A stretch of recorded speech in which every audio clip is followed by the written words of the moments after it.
პირველ რიგში ბატონ სადრო შევაფასოთ გამოვეხმაუროთ ბათუმში მიღებულ გადაწყვეტილებას 2 წელი ეს რატიპის სასჯელია და ხედავთ თუ არა აქ ცალსახად პოლიტიკურ დაკვეთას დირექტივას ქართული ოცნების მხრიდან. მოგესალმებით მაყურებელს.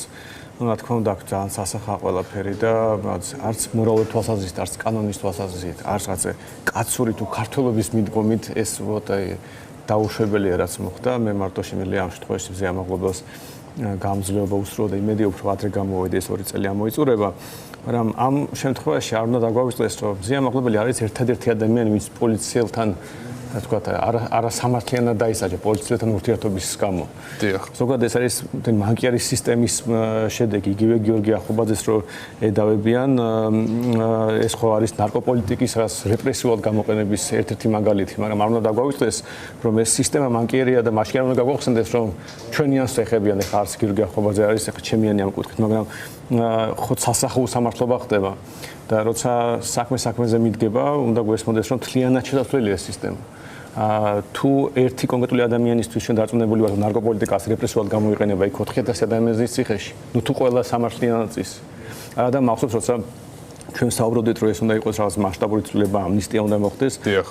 ჩემი კოლეგები ოპოზიციიდან მებრძოდნენ, რომ ნარკოდანაშაულზე არ უნდა გავრცელდეს. აი ხო ხედავთ როგორ გამოიყენება სისტემა. ამიტომ ეს საქმეები ზოგადად კარგი მაგალითია იმისა, რომ რამდენად ცუდი სისტემა გვაქვს.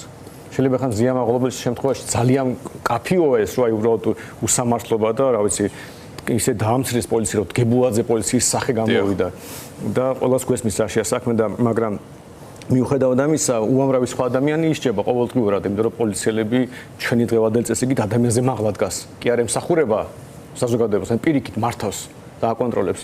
და ეს გვაქვს შესაძლებელი და იმედია რომ როცა დადგება სისტემის ცვლილების ამას აი წინა სტუმართანაც საუბრობდით, როდესაც შეიცვლება ეს სისტემა, როგორ უნდა მოხდეს გადაწყობა, აი ამ ოდიოზური ფიგურების ჩამოშორება, არ ვიცი, აი როგორ სად ხედავთ თქვენ გამოსავალს, აი არ დავდგეთ ისეთ ვითარებაში, თუ კი შეიცვლება ქართული ოცნება, ისევ ნინო სახელაშვილმა გამოუტანოს ჟურნალისტს თუნდაც გადაწყვეტილება. სამწუხაროდ ამ კითხვაზე არ არსებობს მარტივი პასუხი, იმიტომ რომ ყველაფერი გაკეთებული იმისთვის, რომ აი ეს მომენტი, როცა სისტემა შეიძლება შევცვალოთ, გადავადებული იყოს თან განსაზღვრული ვადით, იმიტომ რომ პირველად რაც საჭირო ელემენტარულად მინიმუმ ჩვენ მოქალაქეებს ვაჩვენოთ, როგორი ალტერნატივა გვინდა. აი ზეამაღლობელი რომ არ უნდა იჯდეს ციხეში გვესმის, მაგრამ როგორი უნდა იყოს ადამიანის და პოლიციის ურთიერთობა მოწყობილი. თუ გიორგი ახობაძე არ უნდა იჯდეს ციხეში და ეს გვესმის, როგორი უნდა იყოს ნარკოპოლიტიკა ჩვენ ქვეყანაში. ხო შეიძლება მარტო ერთ ადამიანზე თქვა, რომ უსამართლოა და 10000 პატიმარი ყავს ქვეყანაში. ესე იგი ზოგადად აი თუნდაც ამ კონკრეტულ შემთხვევას რო გამიხილოთ, უნდა ალტერნატივა შევთავაზოთ და ოპოზიციურ ფლანგზე დახურულია დისკუსია, არანაირი დებატები, არანაირი დისკუსია, მაგი კი არა არჩევნებში მონაწილეობა, არ მონაწილეობაზე რა ბარდაგი ხდება, ხო ხვდებით? უბრალოდ აი აუტანელიც არის საბოლოო ჯამში და ელემენტარული ასთა გასვლაც კი არ ხდება. აი არჩევნები ახსენეთ ბატონ სანდრო და აქვე კითხავთ აი ამ ძიმე რეალობის გათვალისწინებით, ხომ არ ფიქრობთ, რომ შეცდომა იყო მაინც გადაწყვეტილება არჩევნებში მონაწილეობასთან დაკავშირებით, თქვენ ერთ-ერთი ხართ ლელოსთან და გახარიასთან ერთად, ვინც აპირებთ მუნიციპალურ არჩევნებში მონაწილეობა მიიღოთ. ხალხთან არ ჩამოვთვალოთ ერთ სიაში, იმიტომ რომ ჩვენ პრინციპალურად სხვა პოზიციას ვიკავებდით. მე ღრმად დარწმუნებული ვარ, რომ ზოგადად ყველაზე ეფექტიანი იქნებოდა, რომ ოპოზიცია ყოფილიყო რაღაც ერთიანი საერთო მიზანში. როცა არჩევნების ლეგიტიმურობა ეჭვს ქვეშ დადგა, ჩვენ და ხალხმა დაიწყო ბოიკოტის საუბარი, ჩვენ მაშინ მივმართეთ, რომ მიუხედავად ჩვენ შესვლა საკითხი არ გვედგა, მაგალითად, რა ვიცი, დაფინანსების საკითხი იყო, არჩევნებში მონაწილეობის საკითხი იყო და ჩვენ უთხარით მაშინ ჩვენ კოლეგებს, რომ თუ ყველა ერთ პოზიციაზე იქნებით და მართლა ბოიკოტს დააპირებთ, მიუხედავად ჩვენ არ მოგწონს ესეთი რაღაცეები და ზოგადად არ გონია რომ ეს ეფექტიანია. მაგრამ მიუხედავად ამისა, ესეც უკეთესია, ვიდრე დაშლა და ერთმანეთის წინააღმდეგ ვიყოთ ქართულ ოცნებასთან ბრძოლის შემთხვევაში. მაშინ არავინ არ გამოყვა, იმიტომ რომ გასაგები იყო, რომ ვიღაც არჩევნებში მონაწილეობას აპირებს, ვიღაც არ აპირებს, ვიღაცას ფული უნდა, ვიღაცას არ უნდა, ვიღაცას მანდატებს დათმობს, ვიღაც არ დათმობს. მე რო ვთქვით, რომ კარგი, თუ არ გაქვთ ბოიკოტი, მოდით ერთად არჩევნებზე გავიდეთ და წესერი კანდიდატები ავარჩიოთ, რომ მართლა შანსი გაჩნდეს დიდ ქალაქებში მინიმუმ არჩევნები მოვიგოთ. ამაზეც პირიქით თუ ქართული ოცნების შემოგვიდებული თემა არის, ზოგიერთი ამბობდა და არ არის ამის დრო ლაპარაკია. ხო და როცა ჩვენ დავინახეთ, რომ ოპოზიციაში არავინ არ თამაშობს გამარჯვებაზე, გასაგებია, რომ ჩვენ არ გვაქვს რესურსი, რომ ქართული ოცნება დავამხოთ.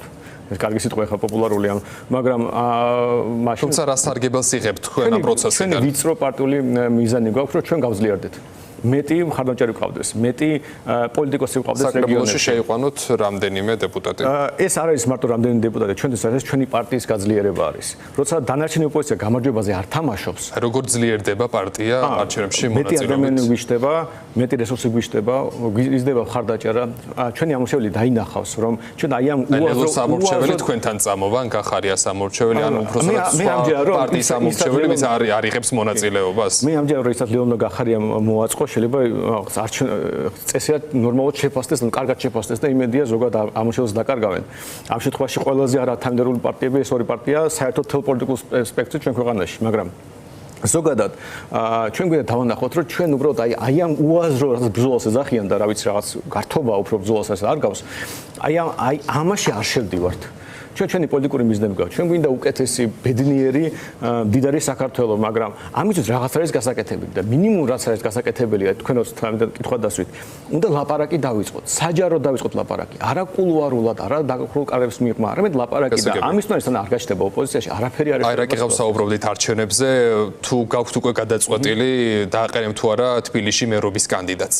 იცით, თავიდანვე ჩვენ ძალიან სკეპტიკულად ვიყავით, იმიტომ რომ სერიოზული, ასე ვთქვათ, რესურსების საჭიროებს, მაგრამ აი ხა რომ შევხედეთ და ვაკვირდებით, აქეთ ხარ ეს კალაძე არის, რომელიც ჭაობია ქართული ოსნების სახით და აქეთ რაღაც აი კლოუნა და ლელოს და გახარიას შესრულებით, მე მგონი ჩვენი ამორჩეველი იმსახურებს სწორ კარგ არჩევანს და ჩვენ სერიოზულად ვფიქრობთ ამაზე და შესაძლოა დააყენოთ კანდიდატი. შესაძლოა და ჩვენ უბრალოდ არ ვართ ის პარტია, რომელიც კულუარულად აკეთებს ამას.